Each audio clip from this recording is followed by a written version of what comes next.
Ladies and gentlemen, let us please rise for the singing of the national anthem.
South Africa's small businesses are not failing from lack of effort, but from a system that isn't aligned to their reality.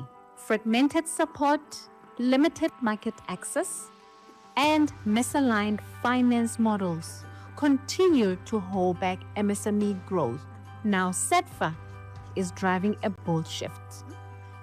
From a transactional lender to an ecosystem orchestrator, through an integrated model that connects readiness, market demand, finance, and scale.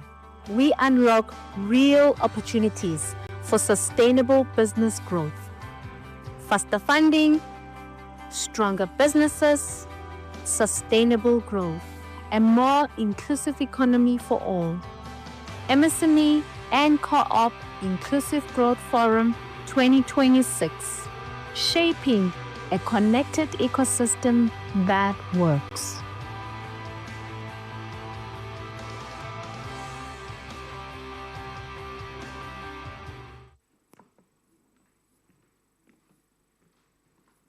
South Africa's small businesses are not failing from lack of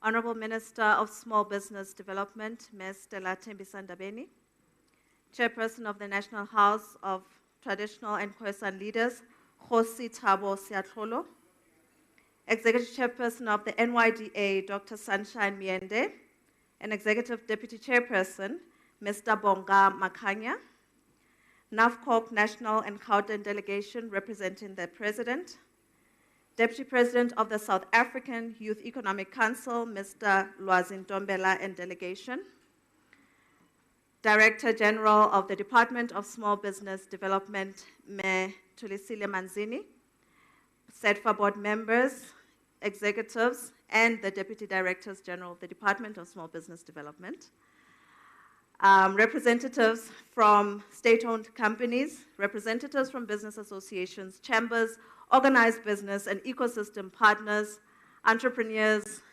members of the media, ladies and gentlemen, good morning. There are moments in the life of a nation when a budget vote represents more than a parliamentary process.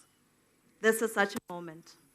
And as evidenced in the minister's budget vote that was delivered on Tuesday, this was a reaffirmation of government's commitment to building an enabling ecosystem for MSMEs and cooperatives through targeted financial support, ecosystem partnerships, enterprise development programs, and institutional reform.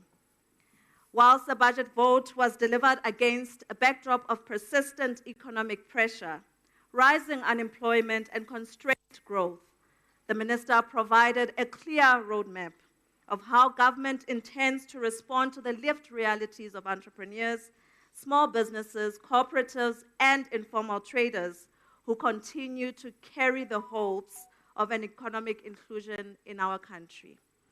Because you see, despite these realities, one truth remains. Small businesses continue to be the heartbeat of South Africa's economy, and that is a truth that our minister always reminds us of. They are found in our townships and our rural villages. They are built by young people refusing to surrender to unemployment, by women building businesses while carrying families and communities, and by entrepreneurs who continue to wake up every morning and choose possibility over despair. Today's engagement with our Honorable Minister therefore provides an important platform to unpack how the commitments announced in Parliament on Tuesday will translate into practical interventions that improve access to finance, strengthen enterprise support, unlock market opportunities, and build an enabling ecosystem for MSMEs and cooperatives. Ladies and gentlemen, without wasting any time, it is now my distinct honor and privilege to call upon our Minister of Small Business Development, Ms. Dignitaries, to deliver the opening keynote address, unpack the 2026-27 budget vote priorities, and set the scene for today's engagement.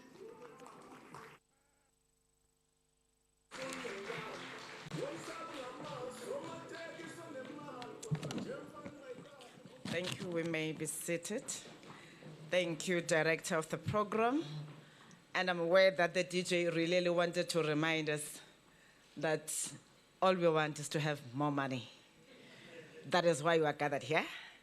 We're not here for anything else, but to listen to how will we get this money. As Big Zulu says, somateki sunemali, skhathele ngamadumbe. It's high time that we reclaim our space.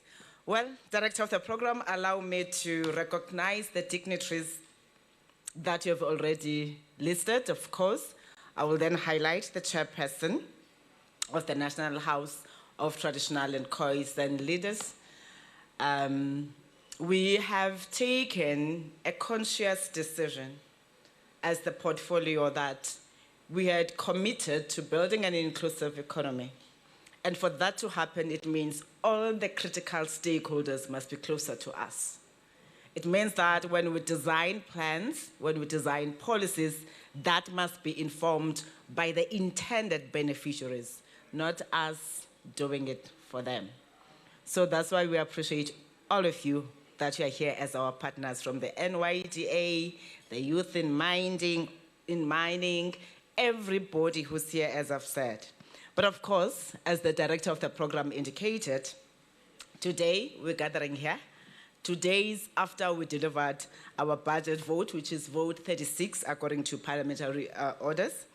And we invited you to join us here to receive your own feedback and discuss how we can escalate and elevate MSMEs in their rightful place as the engines of the country's growth and job creation. Of course, we delivered our budget vote under the theme that said, honoring the past, delivering the future. Advancing economic transformation through small enterprise development for the benefit of all. And this is the theme that has been adopted by government because we celebrate 30 years of the Constitution, we're celebrating 32 years of democracy, but as we honor that past, as we build the next future, we from our portfolio do believe that it can only make sense when we elevate the work that is being done by small businesses. The idea, of course, was to recognize and honor the heroes and heroines who sacrificed for our political freedom and to underline the point that it is now incumbent upon us to take this work towards achieving the economic rights and dignity enshrined in Section 22 of the Constitution. Chairperson, at all times, I always ask those that are in the House or those that I'm engaging with, what does Section 22 of the Constitution say? I don't want to embarrass people, but we can try it now. Just go to one table and ask. It is through developing MSMEs and cooperatives that we will enable these constitutional rights to be realized for all South Africans. Global experience shows that MSMEs drive innovation, economic growth, and job creation. Our own National Development Plan is correct in its own assertion that almost 90% of the 11 million jobs that we are supposed to create by 2030, they should come from MSMEs. Importantly, developing MSMEs will reduce inequality and ensure the spread of economic activities to townships, rural areas, and marginalized parts of our own country. We've made much progress over the past years as the portfolio with regards to policy reforms, developing an overarching MSME strategy that we call the National Integrated Small Enterprise Development Framework, NISED in short, and amending our own enabling legislation, the National Small Enterprise Act, in order to create one agency, which we call today CIDFA, as you can see here. The merger of CEDA, CIFA, and CBDA, the Cooperatives Bank Development Agency that used to be under the National Treasury. I must commit to you that we are ready to deliver the future, but we will not do so in conditions of our own choosing. Times are tough with the new geopolitics and rising fuel and food prices, but there are also opportunities entrepreneurs can seize. The economy is becoming greener and more digital. There is more focus on now on localization and import substitution. We are developing new trade partners, including from the rest of Africa, leveraging the Africa Continental Free Trade Agreement.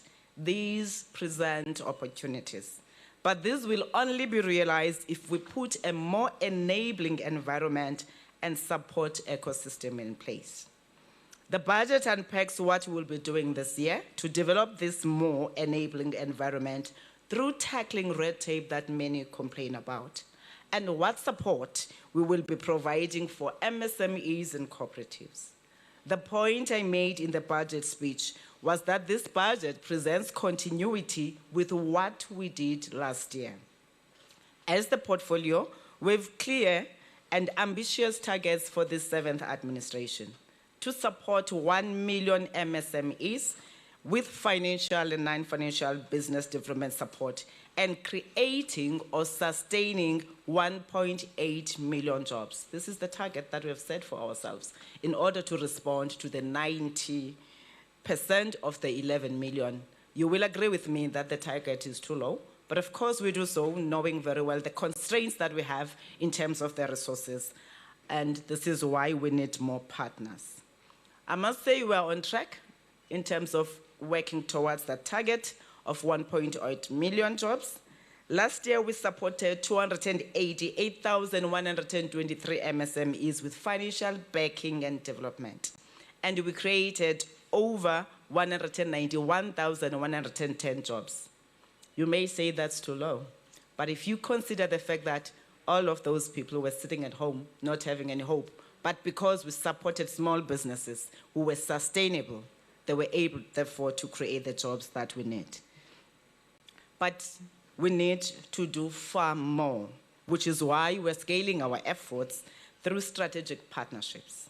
Our budget is 3.036 billion rands only, which may seem like a lot if you have nothing, but is nowhere near what is needed by MSMEs out there. Hence our approach of partnering and using our resources to leverage more. A good example is our credit guarantee, where we get more than 6 times the investment from banks and private financial institutions from our guarantees. For every rand that we spend on those partnerships, we get 6.25 rand. Having a limited budget also makes us more strategic and more focused on where we can have impact, because jobs will come from impactful entrepreneurs. If they are not growing, if they are not sustainable, jobs will not be created. Therefore, the entrepreneurs will become the only ones that are self-employed. This is why you see us shifting from more general funds to targeted instruments in different sectors where there is potential for greater MSME participation. Rather than give a light sprinkle everywhere, you know, like when you have a watering can, you sprinkle, sprinkle. Now we want to target our spending and integrate our spending across our different branches or across SIDFA and the department. We are also trying to work closer with subnational spheres, which was why we recently convened the National LED Summit with Salga and Kokta. We remain dedicated in the engagements that we have with the MECs of economic development through the MINMAC, and now we've extended that to the mayors, because it is important that all these plans find expression from the local sphere to the national sphere. Of course, our priorities, as I indicated, remain the same. We have to tackle red tape. In the budget speech that I tabled, I did talk about us focusing on actively dismantling the administrative burdens that stall small business growth. Here, we're focusing on 3 key sets of actions to improve the ease of doing business. First, launching an integrated digital platform this year to simplify and centralize business licensing. Everywhere, people complain about the slow pace of the municipalities to register businesses. And in turn, it means entrepreneurs cannot access the services that they're supposed to access. And that is why we intervened as the department and said we will deal with this and bear the cost. Actively targeting 5 out of the 25 pieces of legislation. You will recall that we've said we've done analysis of the legal prescripts that we have in our country. And out of the legislations that we have, we came up to the conclusion that 25 of those in different sectors are prohibiting success of small businesses, including entrance.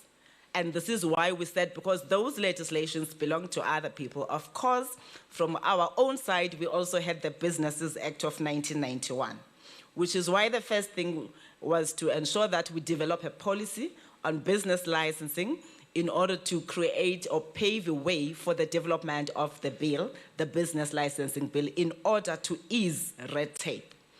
All the time, Sunshine, Chairperson, I hear people complaining, hey, you're busy with legislations, with policies. This department is turning 12 this year. And as we're turning 12, we only have 1 legislation in our name. I know you do want to compare us with DTIC, Home Affairs, and all the other old topics there. We're a new baby on the block. We need all the support and the instruments that must enable a baby to grow. 1 legislation in place, we're working on the second one, which means there's lots of legislation that we're going to bring, which is why we said, as we look at these 25, which 5 can we focus on? And the Director General is mandated to engage her counterparts in order to make sure that we repeal those certain clauses in those legislations and introduce what will work favorably for the entrepreneurs. It doesn't mean that we'll relax and take 5, because we know to pass or amend the legislation in this country does not take it less than 24 months, which is why we are also exploring ways of introducing an omnibus bill to reduce red tape in South Africa. We are counting on your support.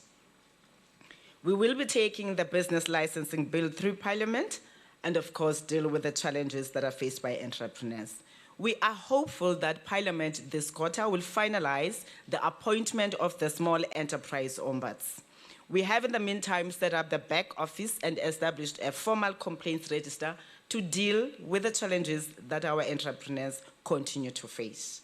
Of course, all of this requires us to ensure that we revitalize the township and rural economy. Therefore, to counteract spatial inequalities and market encroachment from illegal foreign-owned businesses and large retail monopolies, Cabinet has approved the Township and Rural Economic Development and Revitalization Policy for public consultation. This framework establishes safe digitally serviced business precincts dedicated to local production and trade, linking township producers directly into primary distribution networks.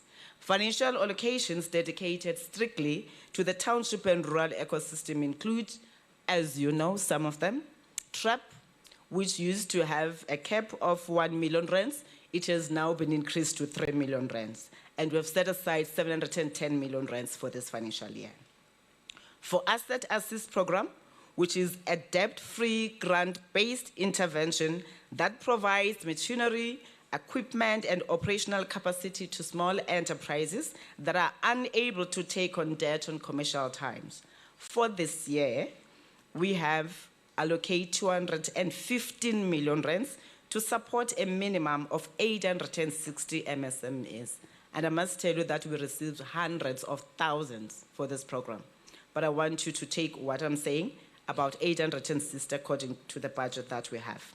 For the IMEDP, the Informal Micro Enterprise Development Program, that provides tools and productive assets to informal operators, we are allocating 53.5 million rands to support 3,000 micro enterprises. There is no town in South Africa that we have not reached with this program.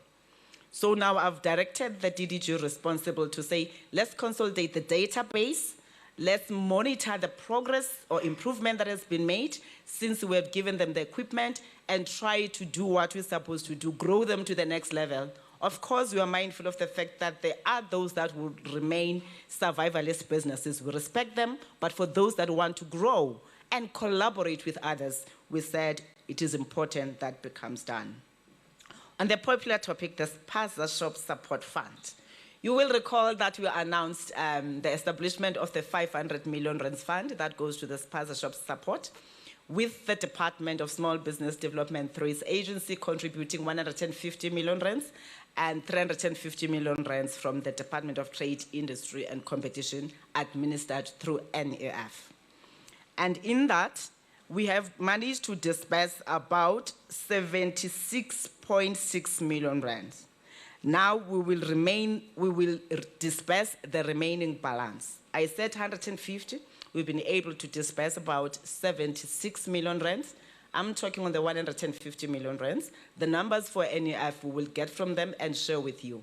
You will recall that when we made the announcement, we said the NEF will step in for compliance purposes, wherein the municipality says, we are not able to give you a license or a permit because this building that you are using does not have ventilators or it needs this and that on infrastructure side or shelving. Then that 350 million rands goes to that.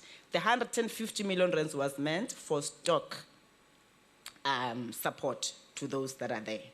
On the cooperative support, we have made an allocation of 63.5 million in order to support about 50 cooperatives. We do continue engaging enterprises that operate as silos to form cooperatives. It has more benefits, it gives you more access to resources, but also it helps to increase your capability because you also get an opportunity to get more skills that you wouldn't have if you were just operating as one business. But of course, don't partner with lazy people. Partner with entrepreneurs who know what it means to wake up every day in the morning, go to an office, knock to submit your application or looking for information, and they tell you, we don't have an appointment with you today, or the system is down, or whatever English that they give to you when you knock to our offices. You need to partner with people who know what are the challenges that are faced by entrepreneurs, who are prepared to stay on the course because nobody is going to undermine their commitment to entrepreneurship. Of course, all this support means nothing if we're not providing business infrastructure support program, which is why we have allocated 314 million rands to support 10 hubs and shared infrastructure facilities. They can have all of this, Chairperson, but if there's no market access opportunities, they will not grow. And our focus is in developing businesses, which means from micro, they must get to be small, from small, they must go to be medium, and of course, when they are medium, we can transfer them to the Minister of Oligarchs, and then they can deal with all the other things that side. So we continue to deal with the systemic market concentration that blocks new entrants. we are planning to leverage the new promulgated Public Procurement Act and partner with state organs and state-owned companies to build supplier capabilities by offering incubation, quality assurance, standard certification, and supplier guarantees.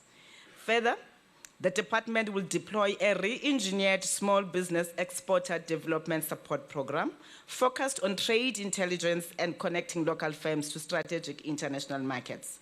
We will also fund market aggregators to help individual MSMEs leverage economies of scale.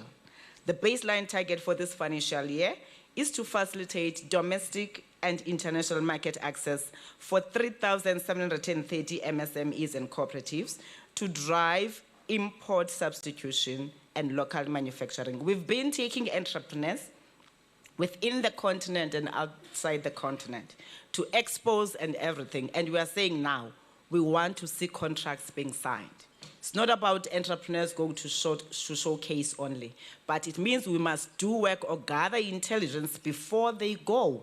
We interact with potential buyers of the products that are produced in South Africa before we take our entrepreneurs to those countries. And this is a clear directive that has been given to the branch that is responsible.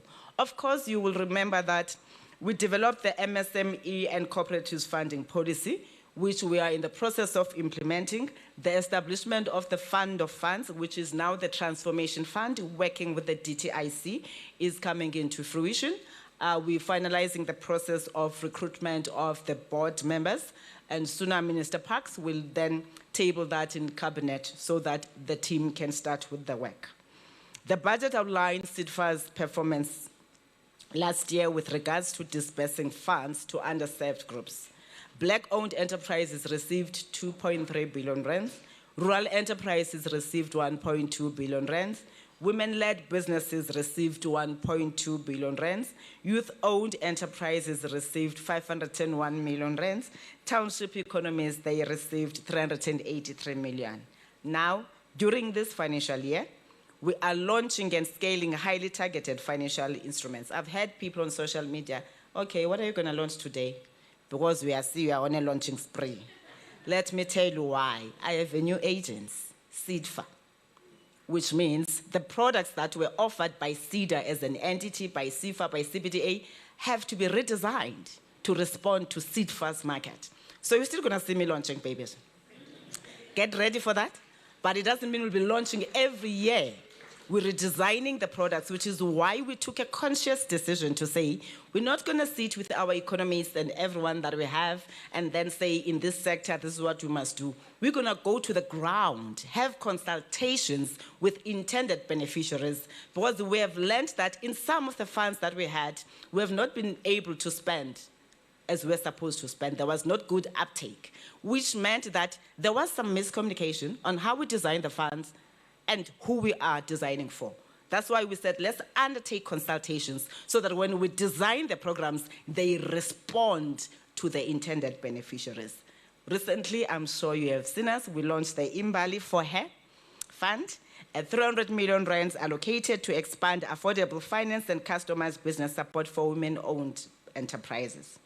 The Youth Entrepreneurship Fund, again, that is being revitalized, 300 million rands that will be launching during the Youth Month, Chairperson, which seeks to provide finance, incubation, mentorship, and innovation support. The Creative Sector Fund, we are allocating 150 million rands and we'll be launching this in the second half of the financial year to finance creative sector entrepreneurs. The Inyamazane Fund, which is meant for military veterans, is redesigned and we're allocating 100 million rands. For the TIA SIDFA Innovation Fund, 300 million rands, and this is in partnership with TIA, as you would have heard me, in order to focus on commercializing high-growth South African ideas. We've got to move away from being a consumption-driven economy to a producing economy. That's why we said with the little budget that we have, we are going to focus on commercializing the innovations that South Africa can continue to make. We've got to respond to the mining sector, working with the Department of Minerals, Petroleum, and Resources, all the English there. We then said we're going to be launching a fund. We are consolidating in terms of the specifics, as Minister Mandashe made some announcements, but we're also looking at the figures that we're going to contribute. In order to support artisanal mining, there is the Junior Exploration Fund, which we advocated for as the portfolio. It is administered by IDC, not by us. But this we did because we believe that the entrepreneurs in the mining space really need support of government. And that's why even now, for the artisanal mining, small-scale ones, will be coming to the party. Of course, we have Kula Credit Guarantee, wherein we'll be providing 1 billion rands worth of critical supplier and credit guarantees to de-risk small businesses seeking commercial capital. Every day, entrepreneurs get contracts. They struggle with paying for material, for this and that, which is why we said specifically on this one, we're looking at supplier development. We must be able, again, to support entrepreneurs that must grow their businesses in order to supply. You go to the province, Chairperson, like the Eastern Cape. There's building everywhere in the rural areas. I'm a villager myself. And I know they compete about the house designs, but not a single factory that produces tiles, zinc, anything. They've got to go somewhere. It happens across the country, that there will be certain provinces that have everything. And this is why we're saying, in order to deal with the challenges of logistics, in order to build an inclusive economy and build more sectors and competitive businesses, we've got to make sure that we provide a guarantee, because we do appreciate the challenges that entrepreneurs at times, they lack capital to do so. Of course, we continue to support in terms of trying to transform the financial sector, and we look at supporting the microfinance institutions. We have set aside 70 million rands to support 4 Black-owned MFIs, adding to the existing 4, which means we'll have 8 Black-owned MFIs this year. You will be asking yourself, why is it important? Every time we do an analysis in terms of how the sectors are performing, when we come to the financial services sector, it's the one that is untransformed. But it is not going to be transformed because we continue talking about it, that is not transformed. It will only transform when we take bold decisions like this one, empowering people in the rural areas to be able to provide finance to their people in those areas. And I must tell you now, Chairperson, that the MFIs are performing very well. That's why we are expanding the scope to say those women and men, those young girls and boys in our rural areas, in our townships, they must be able to be the ones that act like banks, that provide financial support to other people, because they understand the hassle and the challenges faced by entrepreneurs. Last year, ladies and gentlemen, we adopted the National Entrepreneurship Strategy and the Incubation and Business Development Services Policy, which focuses again on incubation, but with more sector focus, and also focusing on professional entrepreneurs. We engage different sectors, and I'm going to cite an example with the recent ones, the medical professionals, wherein we're invited by SAMA, learned people who spend time at school, 7 years, 6 years, doing the work that they do, but most of the time they're ignorant of the economic value chain of the products that they use and prescribe. And we had an engagement to a point that we agreed that there's a need to have an incubation that is targeting the medical professionals for them to understand the business of doing the medical business. And as a result, we're not only providing the incubation support, we'll also assist them establish a factory that will then manufacture some of the products that are not found in South Africa as things stand. We've committed to deliver entrepreneurship awareness to 50,000 budding business owners, provide targeted development interventions to 26,000 township and rural enterprises, and train 25,000 small businesses in financial management, marketing, compliance, and core business skills. Ladies and gentlemen, I did say we are focusing on building an inclusive economy. That's why you hear me referring all the time to the chairperson of the House of Traditional and Khoisan Leadership, because this work we are going to do jointly. Our people from the rural areas, they've got to take a taxi, pay 100 rands to go to the towns in order to access our services. And we said we are going to review. I've directed the chairperson of SIDFA and the CEO to look at reviewing the locations of the co-location points, because all our offices are found in towns. In the townships, we don't have majority of them. In the rural areas, there's nothing. And we said we're going to be bringing that service closer to where people are, so that we reduce, again, the red tape that says if you don't have 100 rands, you can't go and apply, because that's what it means. People have been complaining about the turnaround times of SITFA. We take too long to respond. We take too long to disperse when we have approved. And I did indicate that if we are to offer efficient services, we've got to digitize services. And I directed the entity, SITFA, to ensure that they undergo their digital transformation process. But firstly, they needed to conduct their digital maturity assessment, understanding the intended clients in terms of the capabilities to embark on the digital warfare that we're embarking on. Understand or do the assessment of the employees if when we introduce this digitization, indeed our employees will be able to respond, because we have seen so many systems being procured, but too little has improved, which is why conducting the digital maturity assessment became critical in shaping the digital transformation strategy. I'm proud to tell you that as we stand here, SITFA has finalized the One SITFA platform. One SITFA. Remember, we spoke about creating a one-stop shop for small businesses. This is the digital-first platform that merges funding, business development, and credit guarantee services into a single portal. Previously, what you will get actually even currently on other institutions, you go to a platform, it offers business development support only. You go to another platform, it offers financial support only. We said we want a one-stop shop center, and this is the first of its kind in South Africa. And of course, we are replacing the legacy of fragmented applications. You apply once, we keep your profile. Please, as you go to the website of SITFA, it does give you an option to register there. People have not registered. I think they assume that if I register, then I'll be borrowing money or for whatever reason. Make sure that you allow them to have your profile, because it is through your profile that they're able to make assessment and be able to share the information with yourselves. One of the critical aspects of One SITFA is that it will introduce alternative credit scoring to enabling the funding of informal traders, township manufacturers, and rural smallholders who lack conventional banking history. If you register, as I said, we track progress. Small businesses are not able to access financial support because they are unbanked. But now we're giving you that opportunity through this platform to be able to access and have a banking history. The platform will also seriously cut application turnaround times, allowing for real-time tracking by applicants. Every time I post on social media, Minister, we had applied, you have not responded. We have not received feedback for asset assist. And they ask me, the minister.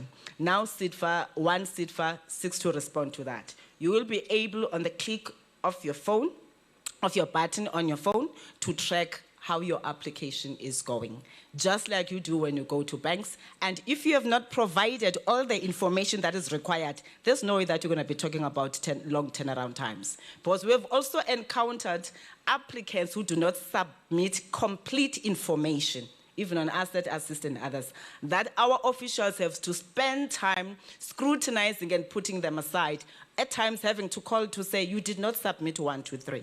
This time, I've told them that we are sharing this information with everyone that has an interest of applying for our services. Therefore, we are not going to help you do what you are supposed to do as entrepreneurs. We will play our part when you are compliant with what we have asked for, and we have reduced lots of the unnecessary things that we used to ask for. The second intervention is the platform that we call My CBI Digital Banking Platform, the cooperatives bank institutes that we have, which previously did not have a banking system.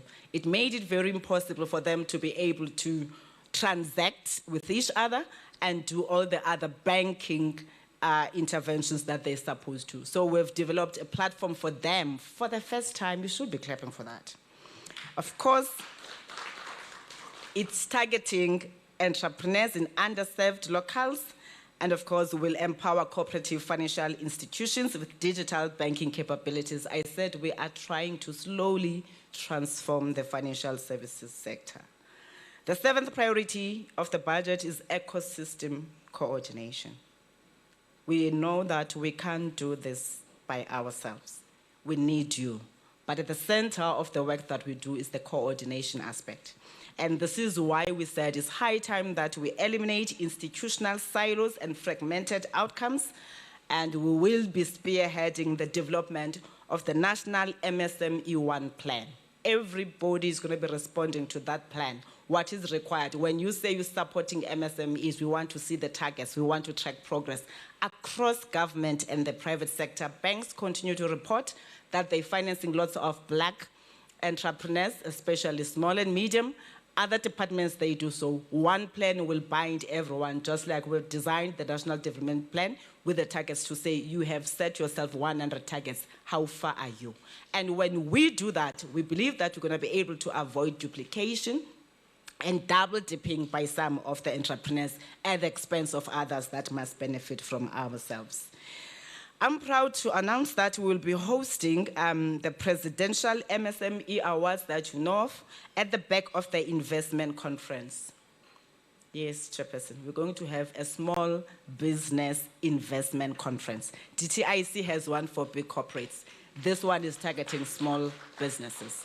Wherein we're calling investors, we're calling large corporates, we're calling government departments to make their own commitments on the investment towards MSMEs of their country, because they too deserve a space on the tables that we sit in.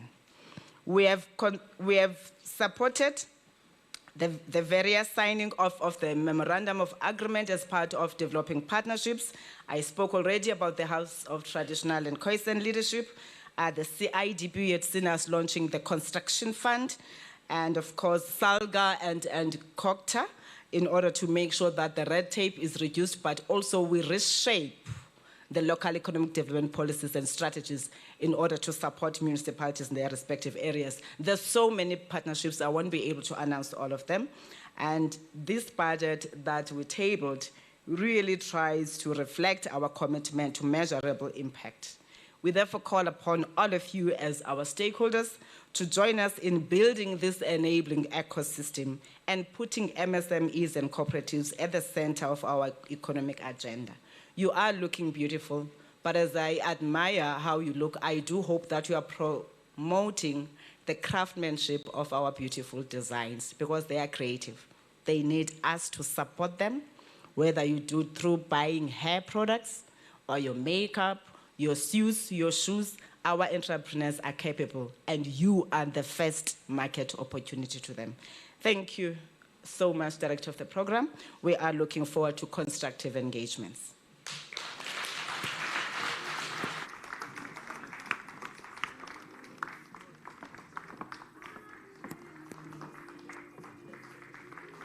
Another round of applause for the Minister, please. Thank you, Minister, for that insightful and comprehensive address. And ka Sesotho we say, Sesotho ha se tolokwe, meaning there is no need to summarize what the Minister has said. It was very clear. It was very direct. Safe to say that, Minister, all this work requires us to collaborate, coordinate, and execute effectively. Yes, ma'am. Colleagues, I realized that I didn't introduce myself. And when Minister was speaking about Pillar 7, which is ecosystem coordination, I was like, hey, I'm going to have to go back to this room and ask for partnerships, and you won't even know my name. My name is Ntabeleng Mukiti Midlamini. I am the Group Executive responsible for ecosystem and stakeholder management at SETFA. Ladies and gentlemen, we'll now transition. Colleagues, I think we'll need to start moving the chairs. We'll now transition into the segment, the second segment of today's program, which is intended to create a practical and interactive platform to engage directly with the leadership of the DSBD portfolio on the implementation priorities that the Minister has spoken of. So we have two segments, Minister. The first segment is with the stakeholders that will be asking questions. As you've seen, all our ecosystem partners are here. And then the second one, we do have our media colleagues. We have about 12 media houses spanning the national broadcaster, public broadcaster, commercial, community, and online media that are here, around 20 representatives that will be engaging with yourselves. So for the first 30 minutes, it will be the stakeholders, and then the second 30 minutes will be the media. So joining the minister, sorry ma'am for making you go up and down, up and down. Minister will come back on stage. She will be joined by the Director General, Ms. Tulisile Manzini, the Chief Financial Officer of SETFA, Mr. Molatlegi Khawe, and the Chief Investment Officer of SETFA, Mr. Richard Manzini. In the middle, Minister, and then to your left will be DG. Yeah, you're fine, ma'am. DG.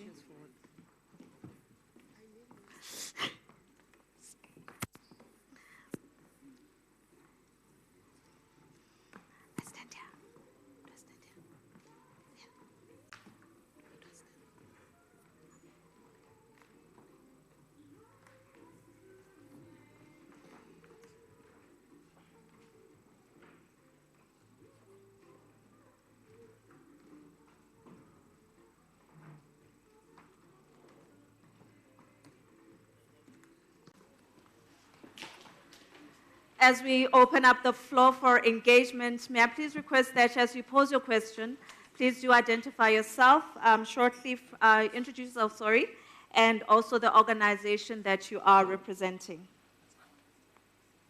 We will start with the first 3 questions, so we'll take 3 at a time and allow our panelists to respond, and then we take the next 3. Over to you, colleagues.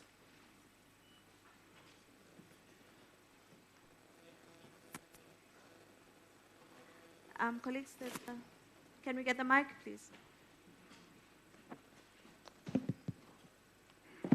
Gentleman in the middle.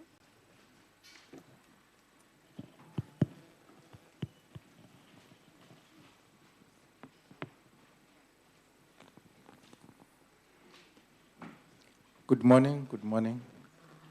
My name is Fred Makgato, the CEO of the Franchise Association of South Africa.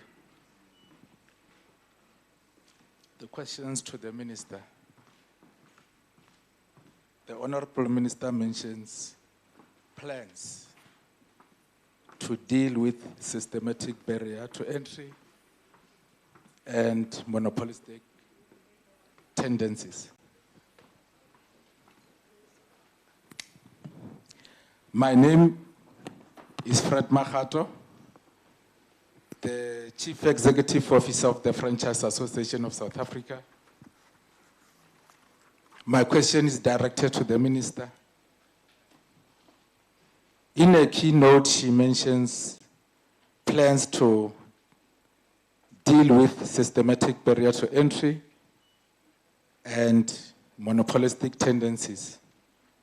And she mentions incubator or incubation as a way to deal with this. And I believe the department knows our interest in that we will really like to be involved in the incubation in the franchising space. Are there any plans that in the preparations you have considered franchising as that vehicle that you could actually use to create new entries, as we are all aware that franchising can create jobs at the speed that one would love to. Thank you. Thank you,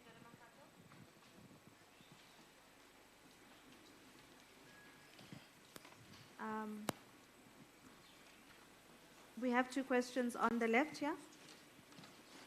Hello.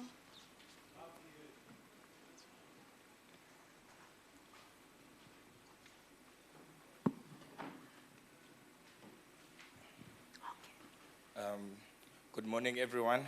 Good morning, Minister, DG, and executives of SETFA, and everyone that is here.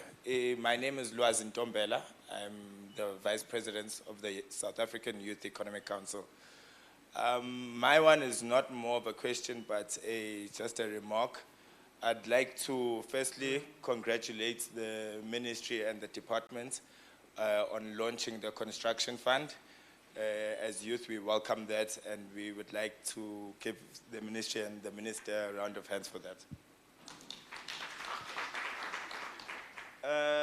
Personally, I'm mainly in the mining space, so my question is going to be surrounded on that. I see you guys do have, I was speaking to the CIO earlier on, Ubab Manzini, to ask Uti, what are some of the interventions you have for people in the mining space? And then he was explaining to me the main funding is for support services because that's where the small businesses are. But my question is, when do we intend on funding the actual mining operations of the mine?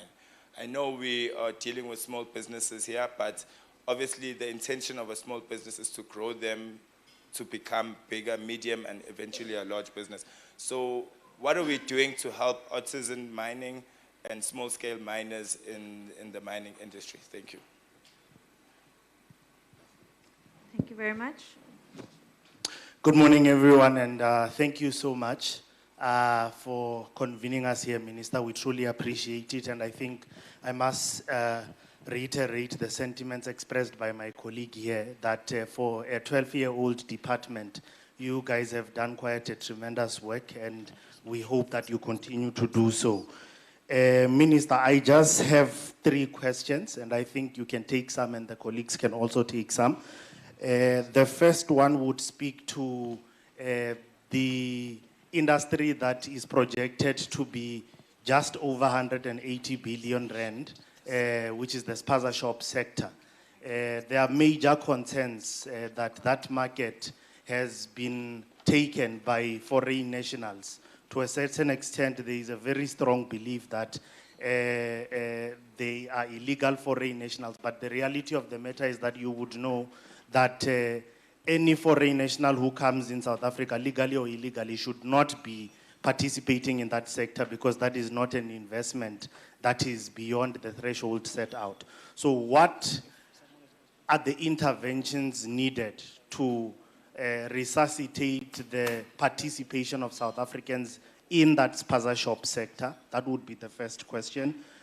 The second threat that also exists, or rather that has already taken over that sector for South Africans, and which I think is not something we largely speak about, is the migration of white capital into townships and rural areas. So you speak of you save, you speak of micro pick and pays existing in these spaces. The reality of the matter is that they also do take away from young black people who could actively participate in those spaces. So what are the interventions that we could possibly look into doing to ensure that we regain that space? The last one, Minister, maybe this one is a bit of a criticism, and also just to say that maybe it's something that the department should accelerate on. The issue that confronts a lot of small businesses, Minister, is the issue of late payments and non-payments. And the reality of the matter is that this phenomenon is becoming a very common phenomenon in government. So I do think that as the Department of Small Business, you must take serious measures in ensuring that officials who preside over municipalities, governments, that have a habit of going 2-3 years without paying small businesses are criminally prosecuted and jailed, because that is economic sabotage. And without an environment that enables small businesses to grow, we are not going to create jobs and solve the plight of youth unemployment. Thank you. Thank you very much, colleagues. Okay. I'm just going to request... I come under the tech of Dr. George Libusa. I come from Zota Khoza Foundation for entrepreneurial skills development in Soweto.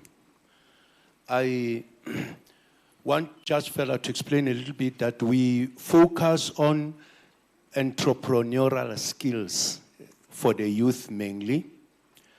And we have done a very good job in as far as that is concerned. However, along the way, we found out that even though we have trained many young people into entrepreneurial skills, simple skills whereby they can just, after training, stand around the corner, do a hair business, stand around the corner, do cake selling, etc. Because we've got a bakery there, we've got a hair academy. Things that can make them start businesses without following a long bureaucratic protocol. But along the way, we discovered that even though we may empower them with these entrepreneurial skills, there are those who still have to go or undergo some formal employment. 2 years ago, we then embarked on what we call JRT, Job Readiness Training, whereby we'll train them now to become good employees, to say. But that doesn't end there.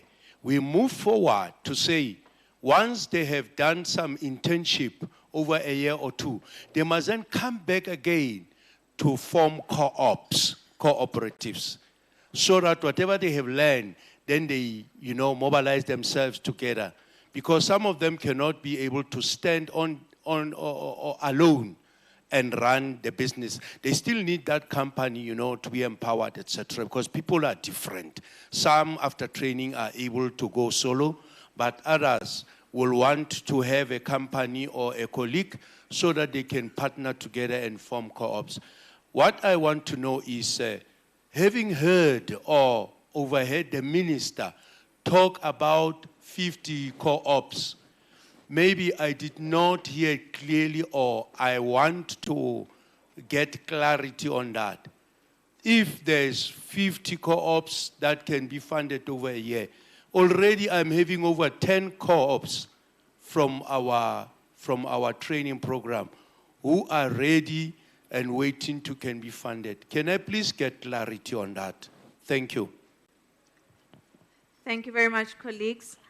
I will then hand over to our panel, starting with from Minister, the response to Mr. Makgato, and the other questions that were relevant to the Minister. Thank you so much, Director of the Program. Let me thank the stakeholders for their inputs. Let me start with the last question. When we say 50, it doesn't mean we're starting this year. I indicated that we are continuing with what we've been doing, but according to budget availability for this financial year, we can only support 50. Last year, there was a call. Earlier this year, there was a call for cooperatives to apply. So the program has been ongoing, which is why I would give account of the numbers that were supported previously. So this year, the budget allows for 50 across the country, but let me also advise, especially those that are in the skilling industry, that whilst I understand that training is a business on its own, but training for economic development is very important, which means before you then invite people for a training opportunity, you must conduct market analysis in terms of the skills gap that is there. So that when we train people, we don't train people and then they end up sitting at home with nowhere to go. I do appreciate that indeed, not everyone can become an entrepreneur. So the training is not targeted for entrepreneurs. That is why from our side, we train entrepreneurs. We don't train unemployed people who are looking for jobs. We train entrepreneurs because you wake up and say, this is what I would want to do. I have this great idea, which is why we put you in an incubator so that we can walk the path with you of trying to see if this idea that you have can be commercialized. So we give you that opportunity. You have taken a decision to be an entrepreneur when you do that. Not for you to undergo any training and think that when you are trained, then you can come open business. Because businesses fail because people have made the issue of opening businesses an option because they are unemployed. It's not like that. It has to be an intention, just like as you go to school, you take a bold decision to say, I want to be a lawyer. That's an enterprise. But most of them, they don't know that they are enterprises because they just look at the profession. That is why we said, working with the institutions of higher learning, including those that are at high school level, let's have centers for entrepreneurship, so that students, while they are studying, they also know and are given an opportunity to say, you can commercialize the knowledge that you are acquiring in this institution. Not only think that if I'm a doctor, I must wait for government to employ me, as we've seen in the Eastern Cape when we had a high number of doctors protesting. With all the investment that government has put into them, training them, paying for everything, then they still believed, even though they could see that the economy is not doing well, and even though they would know, I assume when they are learned, that government contributes only 30% to the GDP. Which means if you understand economics, then you will know that 70% lies in the private hands. And that's the space we are focusing on as the department. That our people must also be part of the 70% that is there. So your cooperatives are allowed to apply. I do hope they are in sectors that are going to help us grow the economy. As I indicated, that you are focusing on sectors this time. We're not just funding everyone. Of course, on the issue of the spaza shop that's taken by illegal foreigners or foreigners, I explain this every day, and I really want to also challenge the media companies that are here to take interest in inviting the Minister of Home Affairs to talk to foreign things that are happening. I'm a minister for small business development, South African owned. I support South African owned. Then when there's the issue of nationality, if it is a foreign aspect of it, DTIC is the one that deals with that. Because we attract investors, and investors cannot only be domestic. They also come outside, just like we take South Africans to showcase products outside. Now, the issue of the immigration has been a burning issue in our country. And as you would know, that according to the determination that was done by Minister Rob Davis, you can imagine how old is that. It was like, for one to obtain a business visa, at least one must be able to invest a minimum of 5 million rands. Coming with the investment already to South Africa. Not that when you're in South Africa, you're able to make 5 million rands. You are applying for a business visa because you're a non-South African, just like we have South Africans that are going to other countries. So you're coming here to do business, therefore a minimum of 5 million rands is what you're supposed to be paying or investing. Now, the complaint that some of the businesses are taken by them, especially in the informal and micro and the food industry, the beauty industry, actually the artisanal industry is dominated again by foreign nationals. People get opportunities to come and study in South Africa and they get a study visa. If you have that, you are only allowed to study.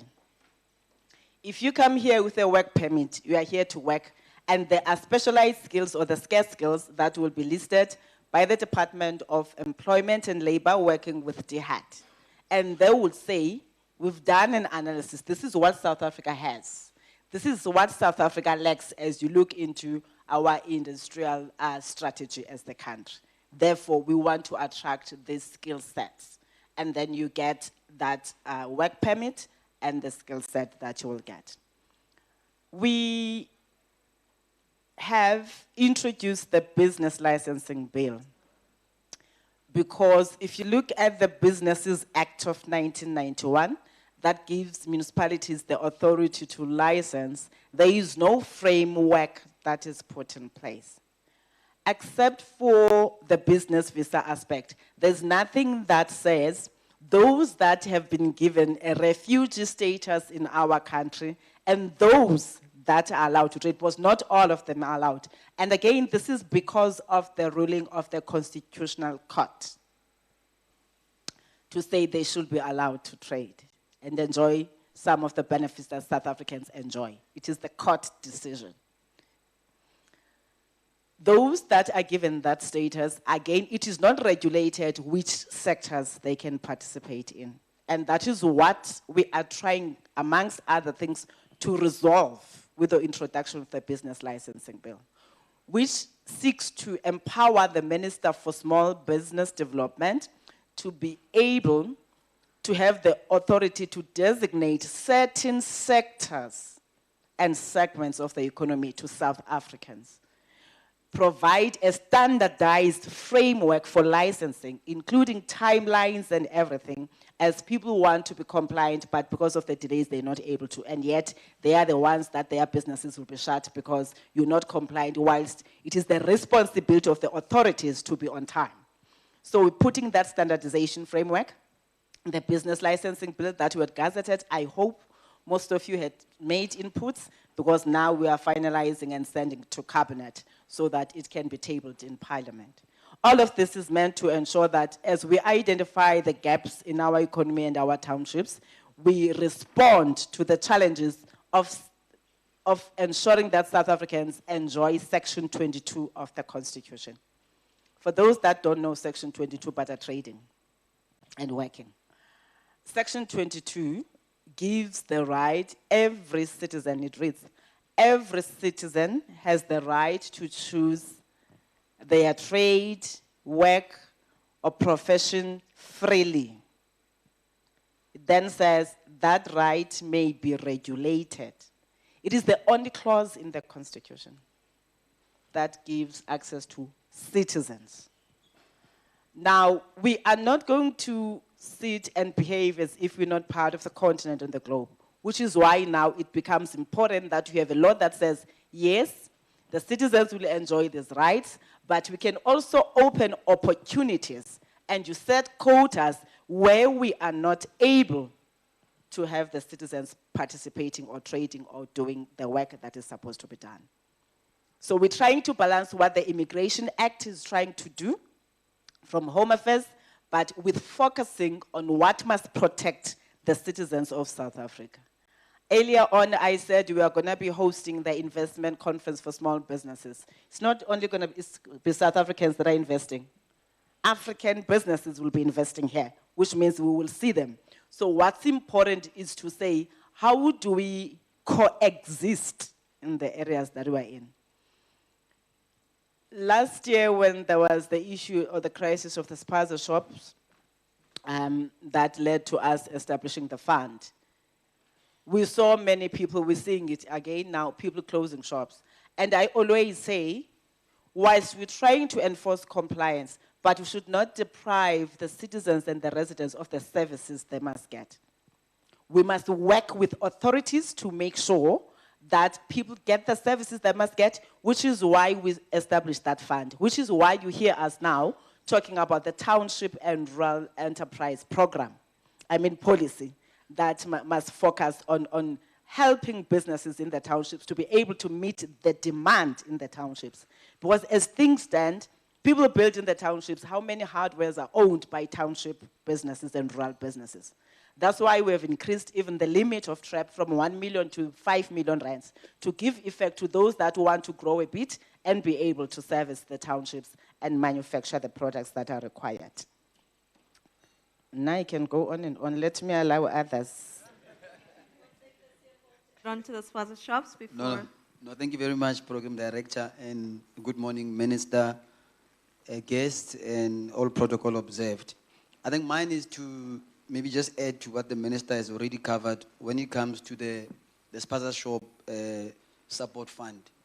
If you look at the objectives of that fund, and you really read them, the intention is to deal with the question from, I think Loazi raised the question on the side.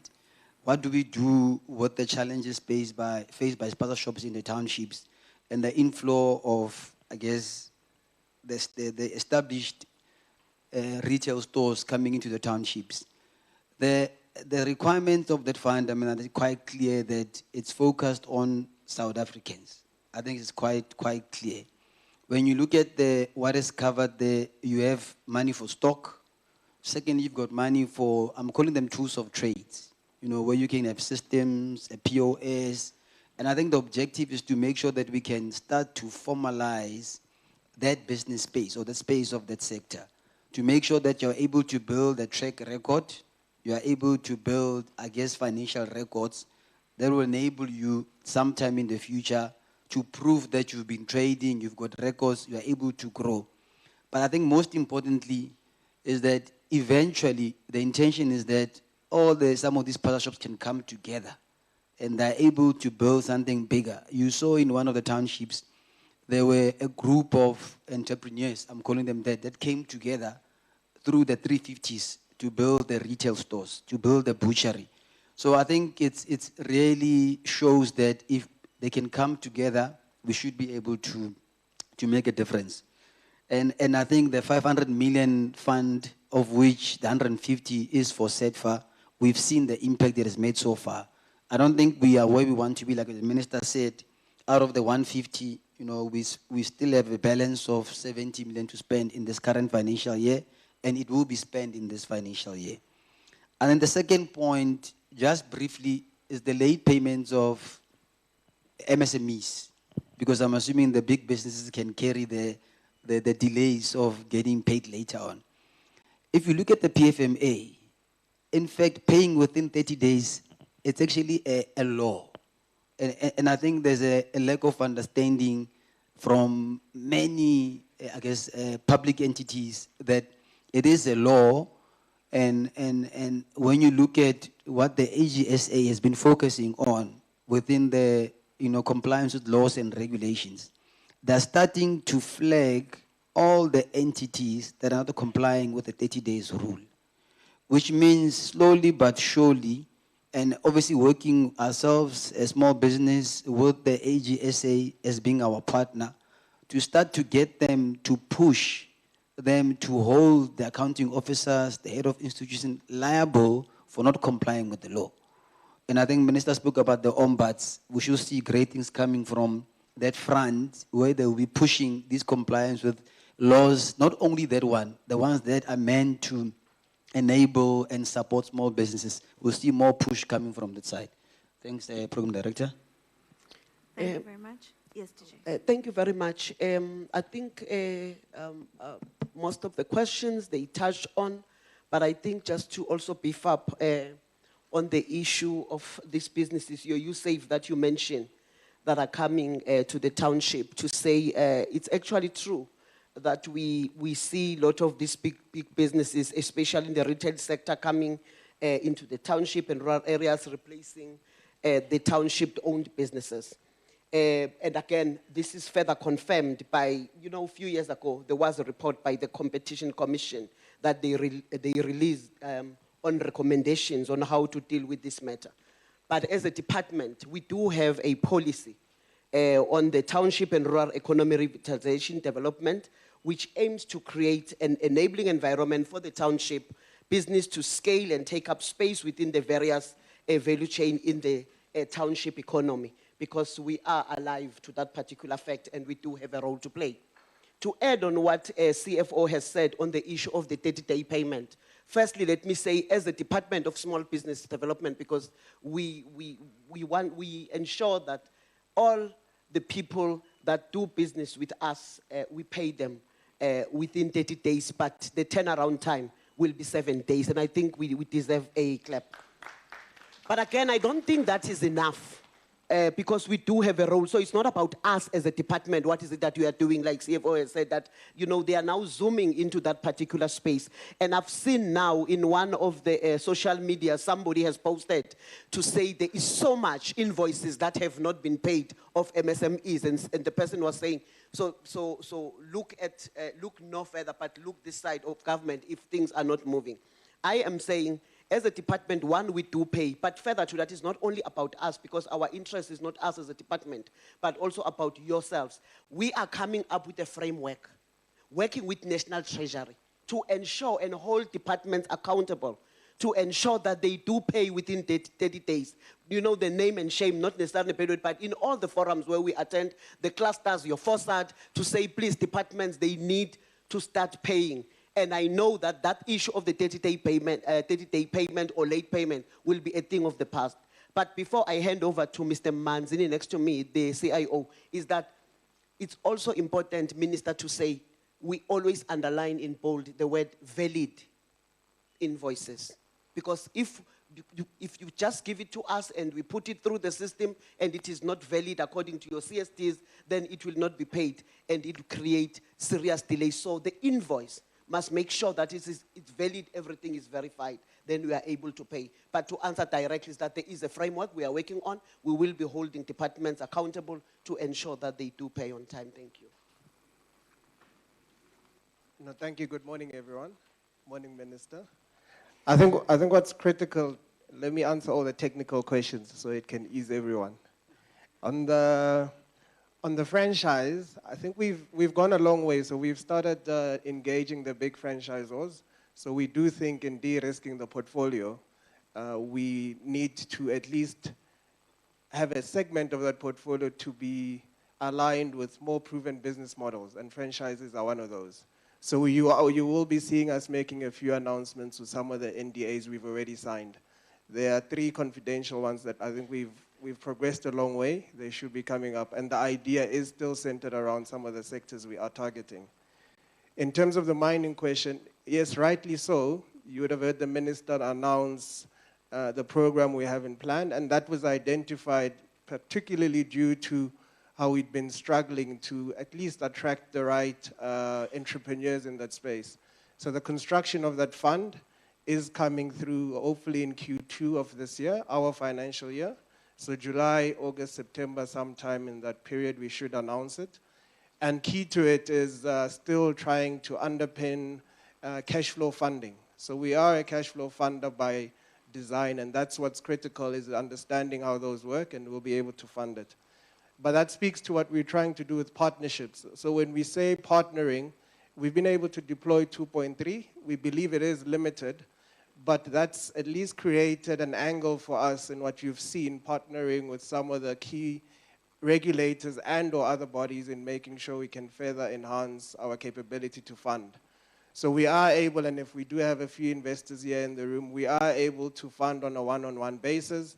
And how we make it attractive for you is that we make sure we take on a bit of the risk. So we're able to take on a bit of a first loss risk. If we put our 150, we expect you to put 150. We are able to say 20, 30 million of our stack can at least de-risk you on a return basis. We've seen traction in that. We've seen support coming through. And it lends itself as something we're designing for when we do have the investment conference, so we can at least gather up commitments in that forum.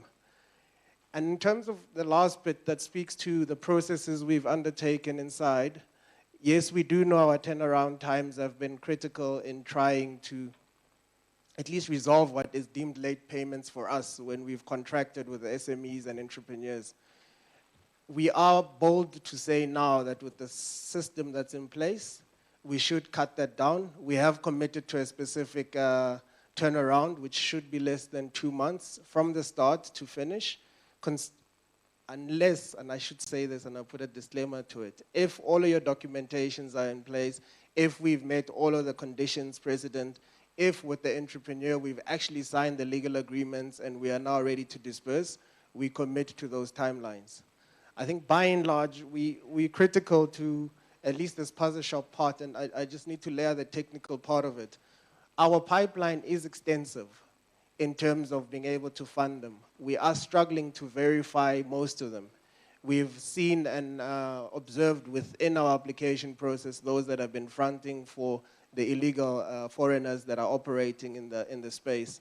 So in as much as we've delayed in funding, it's also because we're being pragmatic in making sure we at least fund the right entrepreneur as per the Section 22, that the person be a citizen. Thank you very much. Thank you very much. I'm going to take the last 2 questions from our stakeholders. Please do keep them brief. Last 2 questions, yes, it's Juliet. Okay. And then there's a hand at the back. Also, question, please, also to my panelists to keep it brief. We have 7 minutes until the media session. Okay. Thank you so much. Firstly, I'd also want to be one of the people who congratulates this department for all the work that it's done over the past few years.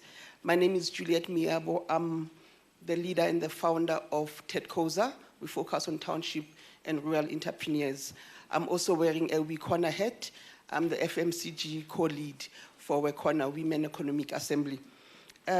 Minister, thank you, and thank you for the work that's being done, especially in the area of legislation. And I think around the legislation, I just want us to find ways of how best to communicate the impact, the legislation that we've put in place, and the direct impact it has on entrepreneurs. Because it is done in the interest of SMMEs, but would have to communicate for them to see that it actually works for them. And I just find that we need to find more platforms to communicate all the work that's been done. And we've been part of all those legislations. The other issue is around the issues of limitations of funds. We are one of those organizations that managed to get thousands of entrepreneurs to apply for the likes of Asset Assist. The challenge is the limitation of funds. Can we find a way of getting the Transformation Fund, the National Transformation Fund, to fund the Asset Assist, to fund other programs that we have limitations of as per budget that has been stipulated? The transition of supporting, transitioning young people from NYDA into DSBD, that also comes at a cost, because you have young people who had been supported by NYDA coming into the main economy of DSBD, and therefore increases the need for financial and non-financial support. So that means that there has to be an interdepartmental collaboration into, say, your people are transitioning. I know they're also getting others, but can we also look at what budgets are available to focus on youth? Because it ends up eating on the core budget that is supposed to support people with disabilities and women. The creative sector needs a lot of support. With the creative sector, and we are excited about the work that's being done, but we need to start from scratch, because a lot of creatives, and I being one, they understand production, but they don't understand the business principles. So what are we going to do to make sure that we properly support the creative sector, for them to think of themselves as entrepreneurs and to move out of only thinking of themselves as people who belong in arts and culture? But all that is said, the one concern, it also affects spaza shops, but I won't touch on that, is the issue of, it also touches on foreign nationals, but mostly around certain industries. Currently, the prison department, correctional services, the prisoners are about to be taught how to bake their own bread. And yes, other people applaud that, but coming from the township and rural economy, that is a very big concern for us. Because what that means, yes, Minister, is that the opportunity for our bakers in the townships and in the rural areas, that we were hoping that they could provide services and products to prisons and hospitals, that opportunity goes away, number one. Number two, it also means we have people coming out who will then start actually competing with the industries that are predominantly owned by South Africans. Thank you. Last question, please, at the back, Karabo. Mike, please, for the back. Thank you very much. Good morning, colleagues. My name is Bruce Diale. I'm the Managing Director of Brookhold Global Development. We are an agribusiness consulting company, and we provide funding, skills development, and business development support for farmers in rural areas. My question is more around the budget that has been allocated to the cooperatives. I think in 2012, the first article was issued by the DTIC that the mortality rate of cooperatives in South Africa is actually 89%. So that means that any cooperative that is black-owned has a 10% chance of surviving. So I wanted to understand, are we not reinventing the wheel or eroding the potential of this money going to actual running sustainable independent businesses that can actually create jobs? Is there perhaps a strategy, a model that you guys are using to ensure that you minimize the mortality rate? And perhaps, is there a misunderstanding of what a cooperative actually really is? Just to give a small historical background, cooperatives in the past were companies that would come together, running successful companies that would come together to leverage on costing or on increasing or moving on to a higher level in the value chain. And in South Africa now, with our black economy, it looks like 5 people come together to set up a cooperative so that they can access the existing funding. What is it that the department is doing to shift that mindset and to realign that understanding? Thank you very much. Thank you very much, Mr. Diale. Mr. Senda? Thank you, Minister and the SETFA executive. Minister, I think from my side, I'm from SAMRO, which is an organization that collects royalties on behalf of music creatives. And I would just like to gauge as to what is the vision that SETFA has, as well as the department has, in relation to the entertainment sector, but specifically music, in terms of formalizing it as it's one commodity or service that doesn't lack, consumption. But the challenges that you find in the industry is either from formalization, from people understanding business principles and making sure that there's no reliance on the bigger infrastructure. Because music right now, with the advent of technology, you are able to move from a township and tomorrow everybody's listening to you in the country. So I think there is a very low barrier of entry in terms of this particular sector.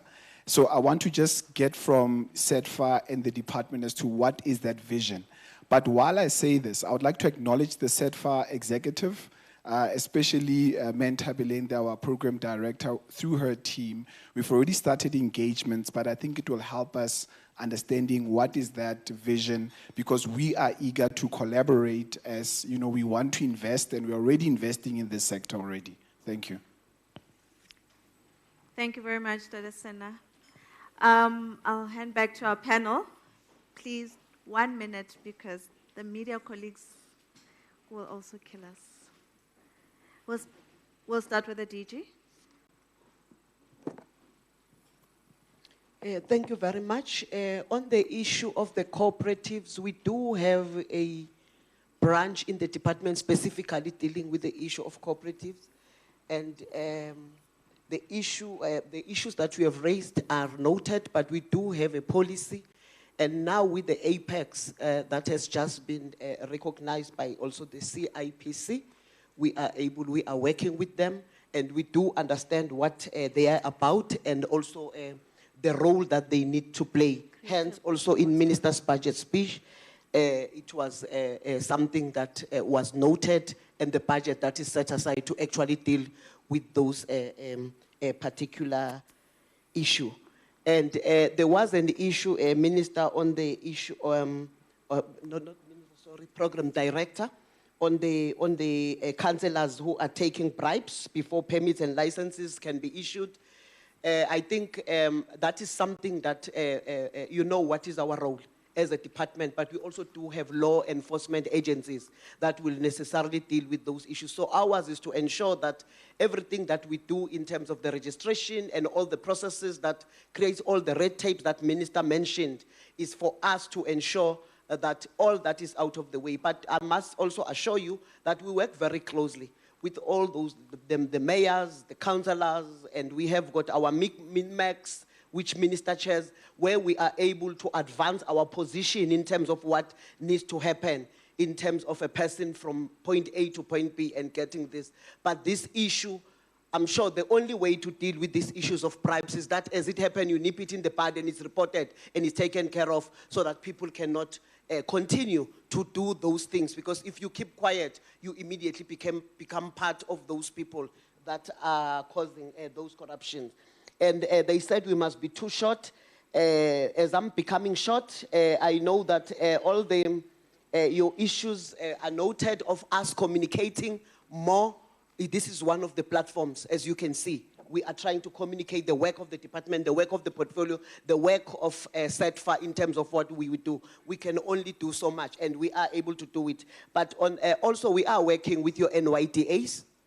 We are working with all of them, because as a department, what is advantageous for us is that we are in all the sectors, and we are working very closely in those partnerships. I think I have... Thank you. CFO? No, thank you very much. I'll be very short, true to my stature. Let me go straight to the point. I think, Minister, there was a lot of consultation done on the creative sector. And I think some of the concerns raised on it will be covered with the launch of the fund Minister spoke to, of about 150 million. So both support, financial and non-financial support, helping with financial skills, management skills, and other legal matters coming out of that consultation will be covered in that fund itself. I think on the youth fund, Minister announced that we'll be launching one in the revitalized one in next month, in June.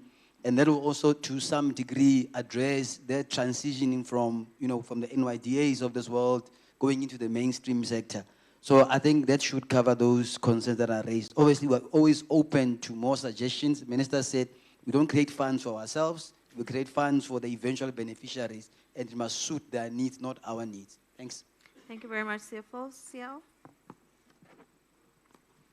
Thank you. I think on how do we minimize mortality in co-ops, it's quite clear that, one, we need to do a bit more due diligence. So we are intentional when we do actually get some of the applications on whether or not it's just 5 people who've come together to access it, or whether or not they're building some form of scalability. And when I say scalability, we prioritize market access. So the non-funding part of it is we'll give you the funding, but we also try create market access for you. We also try and negotiate with some of our suppliers for economies of scale, where you then benefit on a bargaining power basis. So those are some of the non-financial support that comes in strongly on BDS. And we've seen that at least working in the short term, and I think it bodes well for long-term sustainability. We've had a few move from just very small scale to being fully integrated in some of the value chains of the FMCGs in the country. So that's something we're piloting out. In terms of the vision for SETFA in the creative sector, again, it's exactly that. We're trying to get a few artists that are seemingly interested in making sure they build businesses. We are funding institutions, so what underpins us is definitely making sure you have all of the financial systems in place.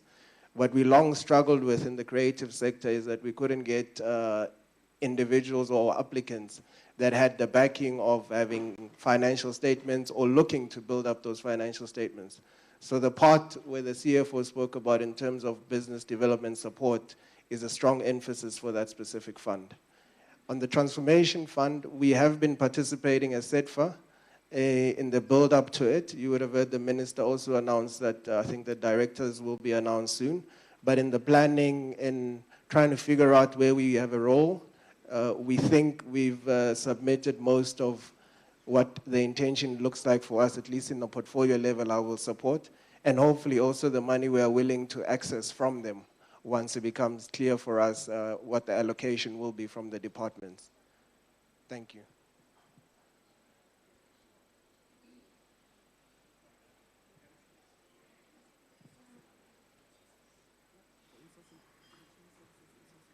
Correctional Services Insourcing DG. Yeah, thanks so much. And I don't know how to be short, so that's why I said I can't speak. But on the insourcing one, we've got to encourage corrective mechanisms. That's why we moved from what the department used to be to correctional services. The people that are put in jail, they need to be integrated into our society, and they need the skills. But also one of the considerations is to ensure that government does not spend a lot feeding them, because there's a lot of money that is spent for the services for those that are in prison, which South Africans also complain about.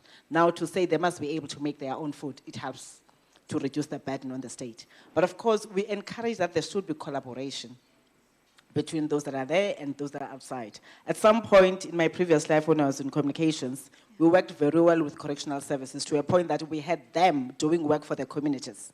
We'd partner with schools that needed to be revamped, and then they'll be taken and then we'll buy material and they go and do the work, including school furniture. So it just needs us to be coordinated and utilize them effectively for what we want to achieve without replacing the other. Let me thank all of you, stakeholders, for making time to come and listen to us and engage with us. We are hopeful that we'll leave here being better people in terms of the closer collaboration on implementing the services that we are implementing, but also you partnering with us. Of course, that issue of the mortality rate was responded to. That's why in my address, I refer to people making smart decisions in terms of collaborating with other entrepreneurs to form the collective entrepreneurship. So we do the assessment, but we are trying to ensure that we instill in the mindset of the people that cooperatives are businesses, not just things for social survival. Thank you so much, Director of the program. Thank you very much, Minister. We will now move to session 2, which is the media engagement. I need to take care of my stakeholders, ma'am. That is the media. And in the same fashion, colleagues, we'll take 3 questions at a time. Please do introduce yourself, which media house you're coming from. And please, let's keep the questions relevant to today's engagement. It is about the budget vote. It is about the priorities that have been set for 2026-27. By show of hands, I know our colleagues are down here as well. Questions? No questions. We do have a question, Minister. We do have a question. Good morning, everyone. Notando Makutulela from SAPC News. Minister, I'd like to engage you on the floods that we know that had happened recently in the Cape. What sort of support is there for SMEs who were affected by those floods? And just in brief, give us some of the initiatives that the department has for these SMEs. Thank you. Thank you very much. Second question, please.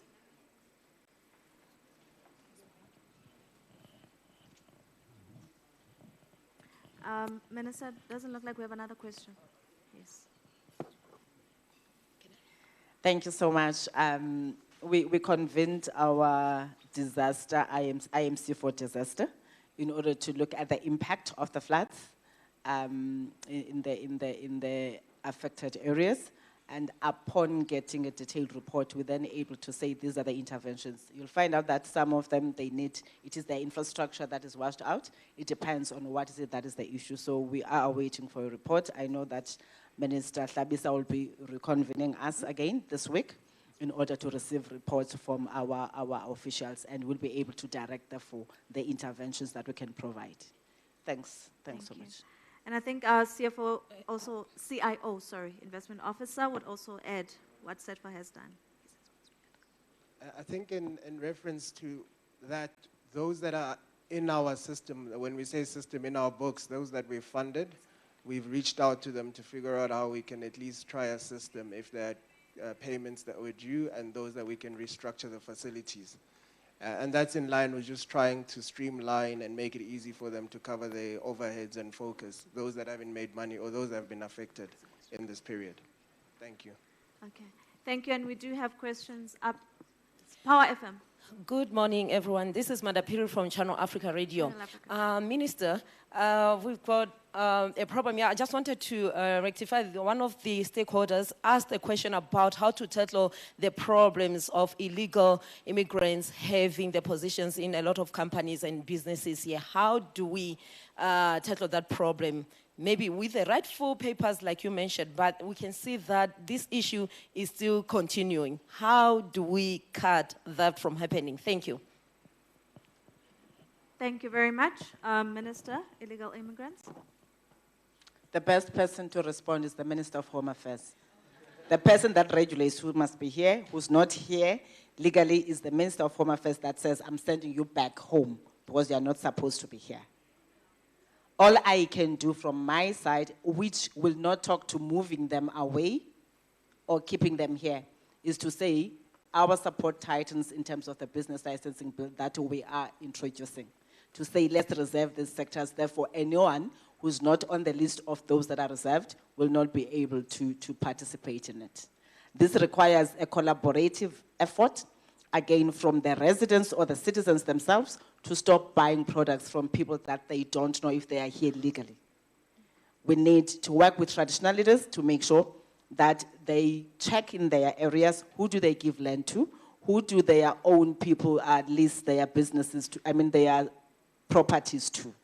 We need business associations to work together in saying, we don't say if you have a right to trade, you must not trade, but we are saying you must be compliant and respect the country's law. We need the media to understand that we are not pushing xenophobic agenda because South Africans are not xenophobic. That's why they go to salons owned by non-South Africans. That's why they make clothes from them. That's why they hire them from home. But we need to educate the media to help raise awareness in terms of the consequences that you are in breach if you are enabling an undocumented foreigner, whether through by hiring her or him to work as a gardener, as a maid, and any other service. If they are not here legally, you are in breach as a South African. And the Immigration Act does say at least minimum of 12 months in prison if you are in breach. Government is continuing to increase measures to ensure that we provide inspections. Minister Meth announced the 10,000, that is soon to be doubled. The Minister of Home Affairs did make an announcement again in terms of the increase on the number of inspectors. But this requires an all-society approach because government will not know whom you have housed in your own yard. I know you are going to say, we allow them to come through the borders, but the people that are manning those borders are your brothers, sisters, girlfriends, and wives.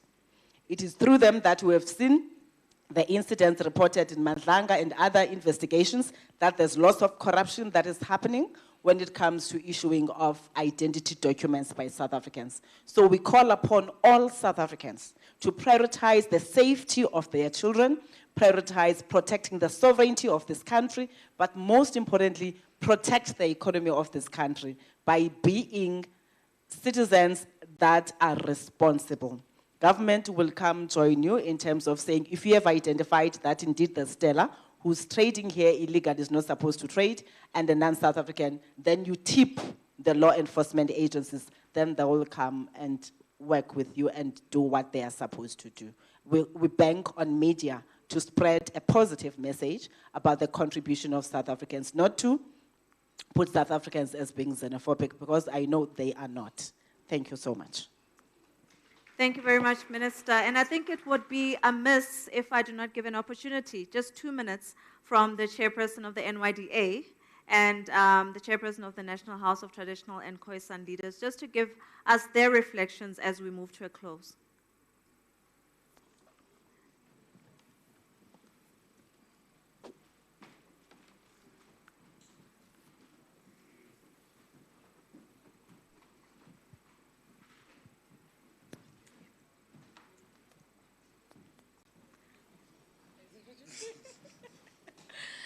Thank you very much, Program Director. Greetings to the ministers. One just wants to observe the protocol that has been indicated in the room. Good afternoon or good morning to everyone. My name is Sunshine Miende. I'm the Executive Chairperson of the NYDA. I think firstly, Minister, I want to applaud you for the good work that you do. Back when you were the Minister of Communications, you always excel when you're given a responsibility, as well as your DG. It shows that when you give women responsibilities, women excel. I think for mine, as a person that represents all young people in South Africa, what young people are complaining about at all material times is lack of information or information cascading down to rural areas particularly. We're working closely, we're also finalizing another partnership with the chairperson here, but our biggest issue comes from lack of information, Minister. Sometimes when I speak in platforms telling young people of the opportunities that you have, they're like, really, is that what the minister is doing? And young people don't have that knowledge. So us as the NYDA, we're standing at a point that says, we're taking the information and all the services that relate to this particular department and its entities to the grassroots of young people that we're serving on different communities and at different levels. But mine, Minister, would have been maybe a proposal for us to look at how do we support young people that are in the innovation space. There are a lot of young people that come to the NYDA, they say to us they want to develop apps, they're doing this and that in the digital space. And how are we able to support those young people? We're very much excited about the youth fund that we are going to be launching. This year is 50 years of the 1976 uprising. It's a significant year for us. We're calling this year the year of the youth. We're not going to be apologetic as young people of the things that we want. As you know, Minister, on the 16th of June, as the President is going to be addressing us, young people are going to be bringing their CVs to the stadium. Over and above that, they're bringing their business proposals to the stadium. On top of that, they're going to be bringing their products so that the minister also sees what is it that they're doing. So be on the lookout for that from us as young people. Thank you very much, Minister. Thank you, Chair and the Program Director. Greetings to the Minister and everybody in the room. Ke Khosisa Tlholo from the National House. This is an important platform. Thank you for engaging us.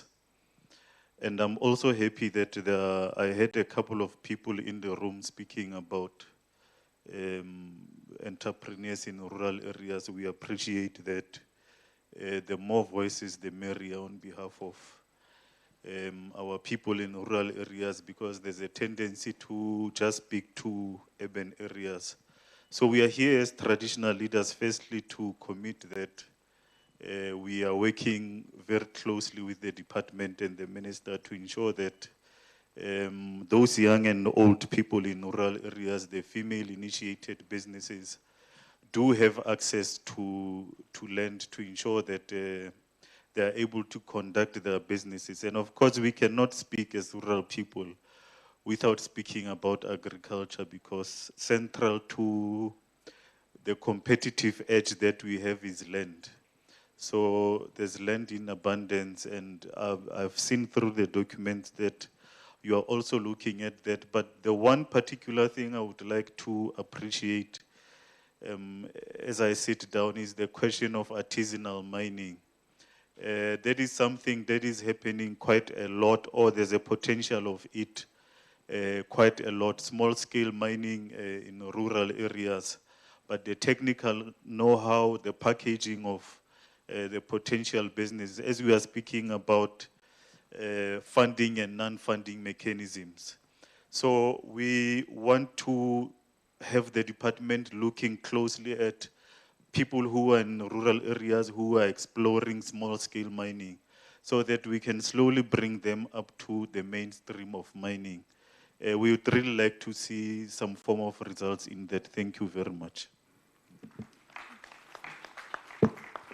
Thank you very much, Ndad. And we do have one question, Minister, and because we did take time from our media colleagues, one from Alex FM, and then we will be closing, if that's okay. Morning, everyone. My name is Lishe from Alex FM. There's two questions I want to ask. Many township businesses operate informally and struggle to register their enterprises. Are there plans to simplify registration processes and reduce compliance for small traders? And also, with all this information we're getting here, how is it going to get to the relevant people in townships? Thank you so much. Thank you. DG.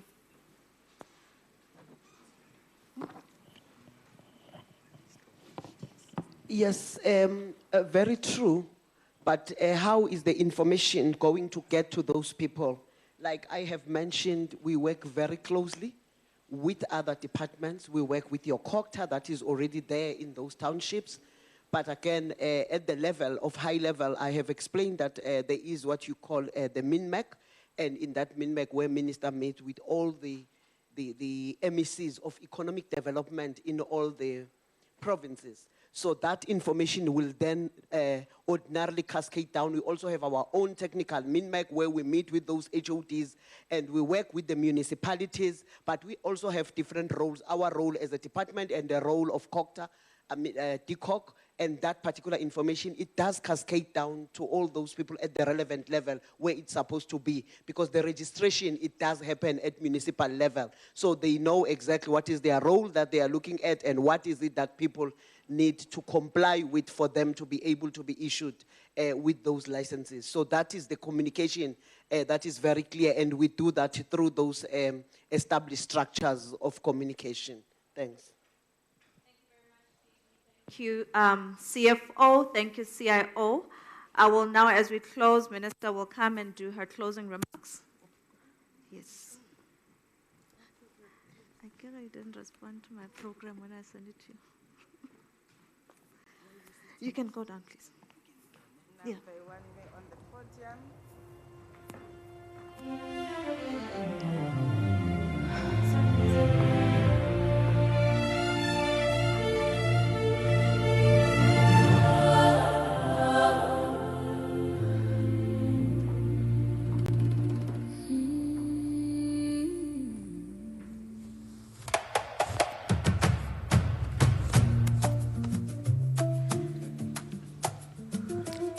Thank you so much.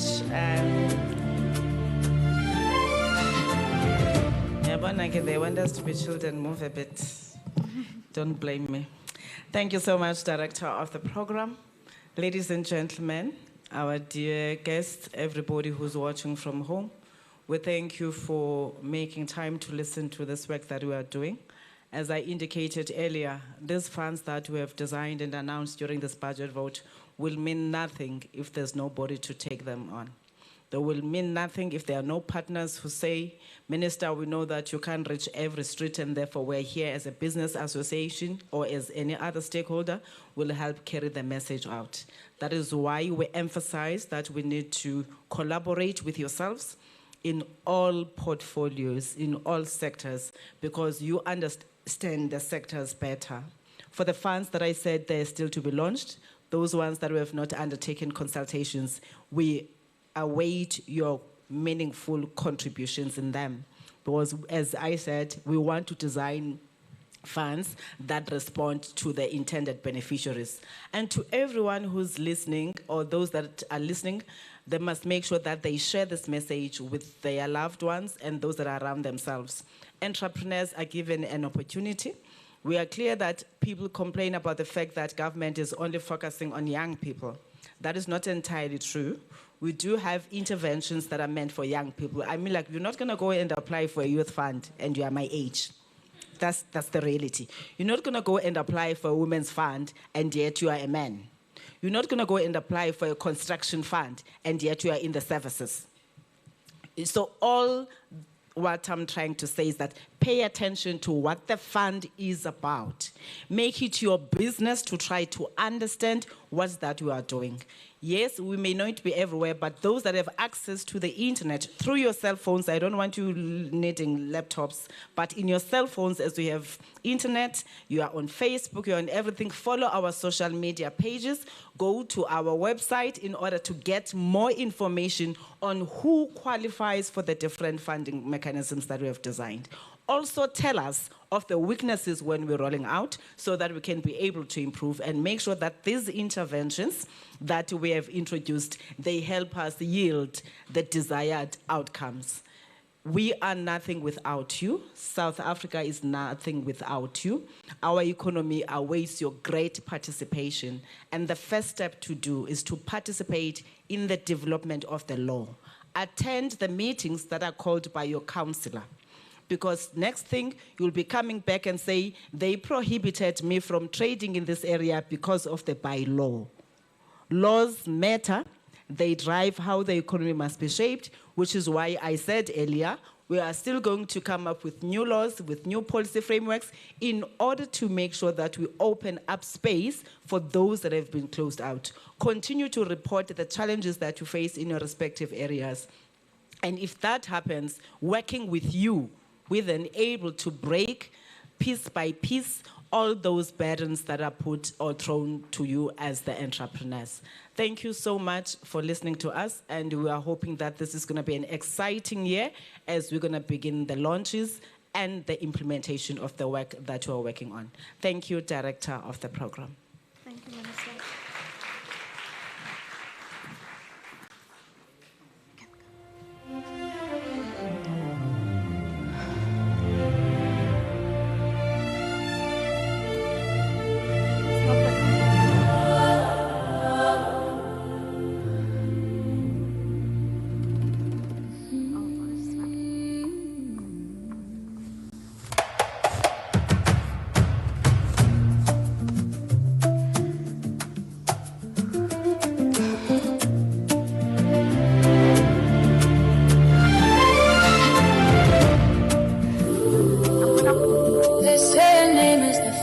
We need alignment today. No, the numbers don't support that. I hear you, so we'll proceed without delays. If there are objections, now.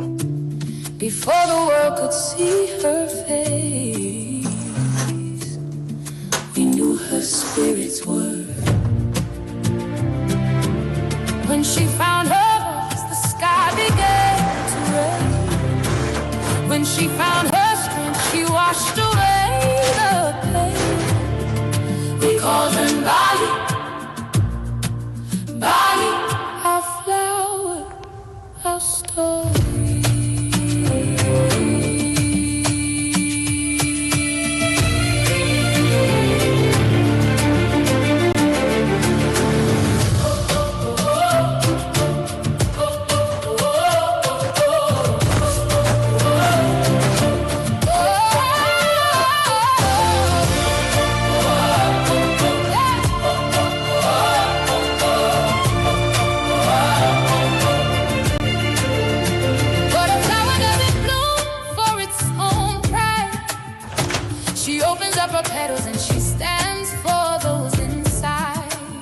I'm not asking for permission. I'm asking who's coming with me. Breaking every seal, turning visions into harvest, making every promise real.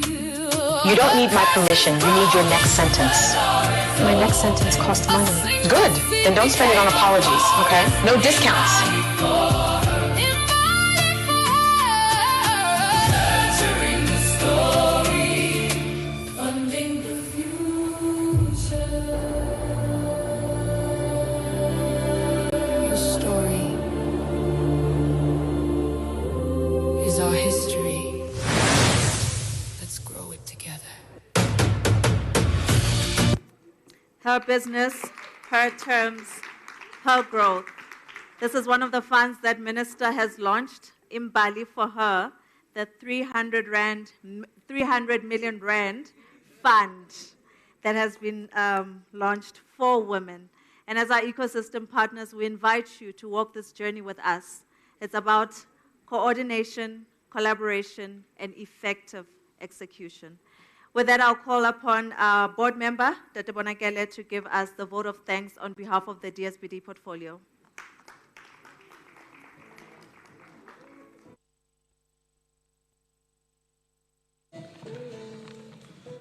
Thank you very much, and good morning to all. I will stand on the protocol already established in the interest of time.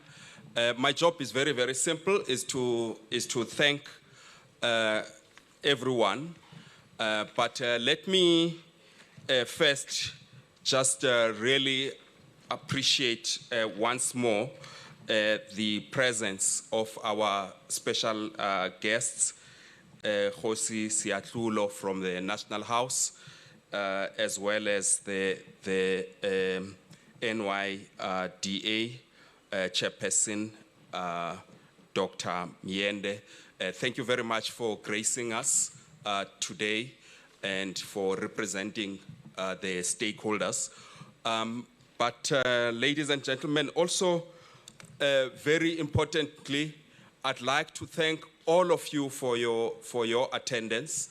This event would not have been successful without yourselves. And as usual, the minister was leading from the front, so I want to thank you very much, Minister, once again, for reaching out in this manner. And for all the goodies that you have announced today. You've announced a number of things that we are looking forward to. I think the winners in particular are the women today, as well as the youth. We congratulate them because, you know, when these funds are established, it doesn't mean that they may not apply for anything else. It means in addition. So thanks very much for that, and congratulations, Minister. I also want to thank the department led by the DG once more for leading us in this work, and the agency, SETFA, the department's agency, all its board members and executives who are here. Thank you, colleagues, for the support. Most importantly, today we were engaging also with the media, so thank you, members of the media, for coming and for continuously conveying the work that the department is doing. Entrepreneurs themselves, who are at the center of the work that we do, I think we must give them a round of applause.